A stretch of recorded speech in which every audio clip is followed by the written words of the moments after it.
Hi guys, welcome to my online see. मेरा नाम है देव्यश और गाइस आज के इस वीडियो में हम लोग बात करने वाले हैं पार्टनरशिप फर्म रजिस्ट्रेशन के बारे में। जी हाँ, तो कई लोगों को कंफ्यूजन होती है जब भी वो बिजनेस स्टार्ट करते हैं। तो मान लीजिए अगर दो पार्टनर है तो ऑब्वियसली उनका बजट कम होता है स्टार्टिंग के अंदर, तो हमेशा पार्टनरशिप फर्म को चूज करते हैं। लेकिन उनके माइंड के अंदर कंफ्यूजन रहती है कि क्या डॉक्यूमेंट चाहिए होंगे, कैसे मैं रजिस्टर कराऊंगा, क्या प्रोसेस होगा।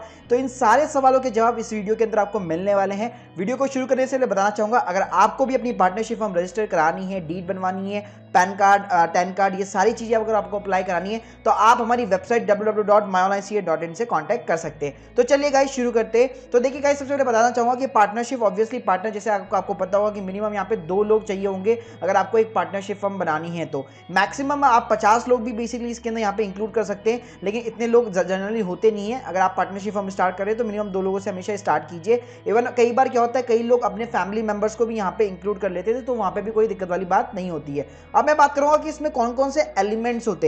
तो देखिए गाइस, इसमें पार्टनरशिप डीड होती है जो स्टैम्प पेपर पे नोटराइज होती है, और यहाँ पे भी नोटराइज होने के साथ में ये रजिस्टर्ड होनी चाहिए आरओएफ के साथ में, या विदाउट रजिस्टर भी चल जाती है। एक पैन टैन होता है और एक रजिस्ट्रेशन विद अदर एक्ट होता है। तो इन सारे एलिमेंट्स के बारे में मैं आगे वीडियो के अंदर आपको बताने वाला हूँ। तो देखिए पहले हम लोग ना प्रोसेस समझ लेते हैं, क्योंकि प्रोसेस समझ लेंगे आप तो आपको ऑटोमेटिकली आइडिया लग जाएगा कि यार क्या क्या कौन कौन से स्टेप पे कितने कितने डॉक्यूमेंट चाहिए होंगे। तो देखिए पहला जो स्टेप है वो है पार्टनरशिप डीड को ड्राफ्ट करना। जी हाँ, अब ड्राफ्ट करने का मतलब क्या है? पार्टनरशिप डीड मतलब एक एग्रीमेंट होता है दोनों पार्टनर के बीच में, जिसमें सारी की सारी टर्म्स और कंडीशन लिखी हुई होती है। अब चाहे तो आप किसी एक्सपर्ट को हायर कर सकते हैं, या आप चाहे तो बेसिकली ऑनलाइन आपको कई सारे टेम्पलेट्स मिल जाएंगे, उसमें भी आप मॉडिफिकेशन कर सकते हैं। लेकिन मैं आपको रिकमेंड करूंगा हमेशा आप एक्सपर्ट को हायर कीजिए, क्योंकि कई सारे ऐसे क्लोजेस होते हैं जो हमें खुद को मेंशन करने पड़ते हैं। क्योंकि वहां पे क्या है, जैसे आप ऑब्वियसली अगर पार्टनरशिप है तो आज नहीं तो कल कभी हो सकता है कि पार्टनर्स के बीच में कुछ झगड़ा हो जाए, तो वहां पे आपको पार्टनरशिप जो डीड है उसके अंदर ये सारी की सारी टर्म्स एंड कंडीशन मेंशन करके रखनी चाहिए। अब मैं अगर नॉर्मली बात करूं तो पार्टनरशिप डीड के अंदर होता क्या है, इसमें बेसिकली आपका जो भी फर्म का आप नो भी ब्रांड नेम रखना चाह रहे हैं वो होता है, उसका एड्रेस होता है, सारे पार्टनर्स का पर्सनल नाम हो गया, उसके साथ में उनका एड्रेस हो गया, क्या आप बिजनेस करने वाले, कब से आपका बिजनेस चालू होने वाला है, कितनी कितनी कैपिटल जो है एक एक पार्टनर कंट्रीब्यूट करने वाला है, कितना प्रॉफिट एंड लॉस का शेयरिंग रेशियो होगा। तो ये मेन 4 से 5 पॉइंट इसके अंदर पूरे के पूरे जो है मेंशन होते हैं। इसमें जो इंपॉर्टेंट क्लॉजेस होते हैं जो लॉयर हमेशा इसके ऊपर ध्यान देते हैं वो है कि प्रॉफिट शेयरिंग क्लॉज होता है कि कितना कौन किसका कितना परसेंटेज रहेगा। कैपिटल कंट्रीब्यूशन क्लॉज रहता है कि कौन कितनी पैसा लगा रहा है, कितनी कैपिटल लगा रहा है। एक होता है डिस्प्यूट रेजोल्यूशन, ये काफी इंपॉर्टेंट है कि मान लीजिए अगर पार्टनर के बीच में झगड़ा हो जाता है बाई चांस, तो उसका डिस्प्यूट कैसे होगा। और उसके बाद में अगर टर्मिनेशन भी है, अगर किसी पार्टनर को मुझे जबरदस्ती निकालना भी, मान लीजिए 5-6 पार्टनर से किसी एक पार्टनर ने कुछ गलती कर दी और मुझे हम सबको मिलकर उसको निकालना भी है, तो उसके रिगार्डिंग भी क्लॉज बिल्कुल क्लियर होने चाहिए। तो देखिए मैं आपको एक सैंपल डीड दिखा देता हूं, जैसे आप मेरी स्क्रीन के सामने देख सकते हैं, ये एक सैंपल डीड है। यहाँ पे आप जैसे स्टार्टिंग के अंदर देखेंगे, यहाँ पे इनका पार्टनर्स का नेम आ गया, फिर नीचे यहाँ पे आप देख सकते हैं, यहाँ पे पार्टनर जो भी पार्टनरशिप फर्म है उसका जो भी फर्म का नाम है वो आ गया, उसकी डिटेल्स आ गई, उसका एड्रेस आ गया, किस पार्टनर ने कितनी कैपिटल कंट्रीब्यूशन करनी है, वो सारी चीजें आ गई। तो गाइस यहाँ पे इजीली आप जो है बेसिकली जो मैंने आपको मेन क्लॉज बताया वो आपको क्लॉज हमेशा डालने पड़ेंगे।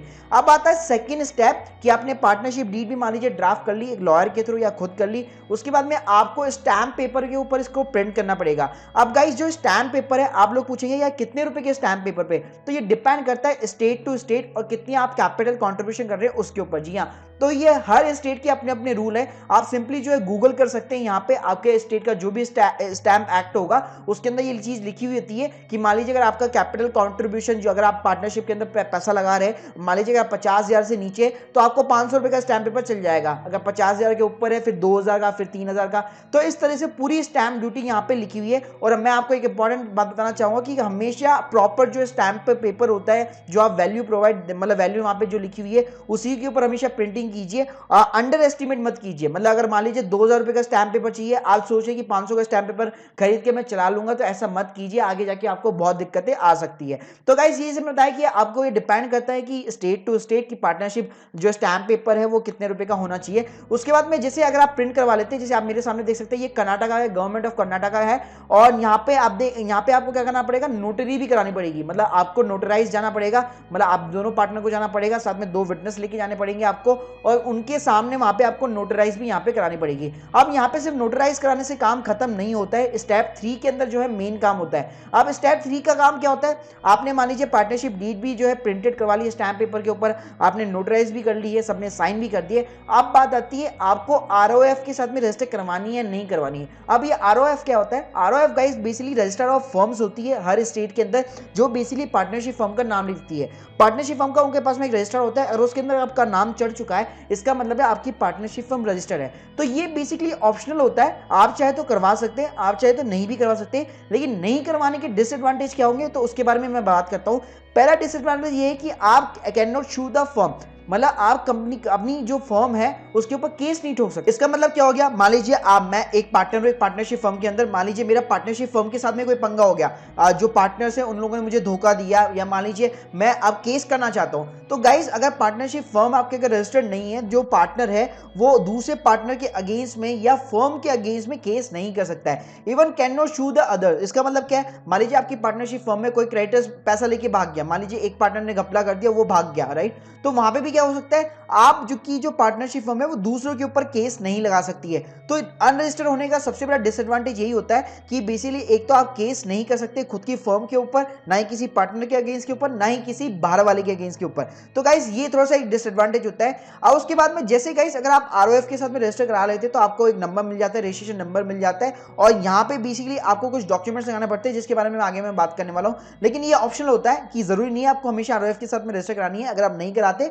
तो भी यहाँ पे चल जाता है। बस ये दो डिसएडवांटेज आपको जो है भुगतने पड़ सकते हैं। उसके बाद में स्टेप 4 के अंदर गाइस आता है पैन नंबर और टैन नंबर। तो जैसे आपकी पार्टनरशिप डीड रेडी हो चुकी है, आपने आरओएफ के साथ में रजिस्ट्रेशन कराया या नहीं कराया वो कोई मैटर नहीं करता, आपकी डीड रेडी हो गई है, उसके बाद में आप डायरेक्टली जो है अपने पैन कार्ड और टैन नंबर के लिए अप्लाई कर सकते हैं। आप मेरी स्क्रीन के सामने देख सकते हैं इस टाइप का एक जो है पैन नंबर का फॉर्म होता है। इसके अंदर आप यहाँ पे आपको ऊपर और नीचे यहाँ पे दो जगह साइन करने होते हैं, और नीचे साइन करना होता है, फॉर्म को भरना होता है। सिमिलरली कहानी टैन नंबर की होती है, और यहाँ पे आपको एक सील भी बनवानी पड़ेगी, एक स्टैंप बनवानी पड़ेगी आपको, जो भी आपका फर्म का नाम है उसके नाम पे, और नीचे लिखा होगा पार्टनर। तो वो सील बनवाने के बाद में आपको वो अटेस्टेड करनी पड़ेगी आपका जो पैन कार्ड का फॉर्म है उसके ऊपर, और आपको पैन और टैन के लिए अप्लाई करना पड़ेगा। तो जैसे आप पैन टैन के लिए अप्लाई करेंगे आपका पैन टैन नंबर आ जाता है। उसके बाद में सिंपली आपको क्या करना है, किसी भी बैंक के अंदर जाके आपको एक करंट अकाउंट ओपन कराना पड़ेगा। जैसे आपका करंट अकाउंट ओपन होता है उसके बाद में आप अदर रजिस्ट्रेशन जैसे जीएसटी हो गया, एमएसएमई हो गया, इन सब के लिए आप अप्लाई कर सकते हैं। अगर मैं आप डॉक्यूमेंट्स की बात करूं तो यहाँ पे पैन और आधार चाहिए होते हैं सारे पार्टनर्स के लिए,